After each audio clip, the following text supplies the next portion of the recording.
जन्नत सजाई मैनू तेरे लिए, छोड़ दी खुदाई मैनू तेरे लिए। ऐसा ना सुनो, अल्लाह को मानना ही छोड़ दो तुम। क्यों भाई, ऐसा क्या हो गया? अरे गाना तो वही गा रहे हो। ऐसा क्या गा दिया भाई मैंने? अबे बोला तो तुमने, छोड़ दी खुदाई मैंने तेरे लिए। खुदा को मानने से इनकार कर रहे हो तो अल्लाह को मानना ही क्यों है फिर? ऐसा तो सोचा ही नहीं भाई मैंने। तुम्हें देखा तो जाना ये कि क्यों दुनिया में आया हूं। क्या हुआ भाई?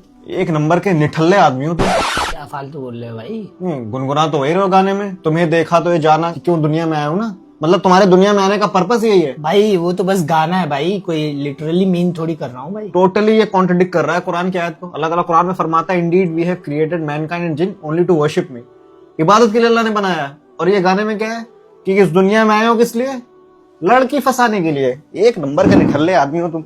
तुझमें रब दिखता है यारा, मैं क्या करूं।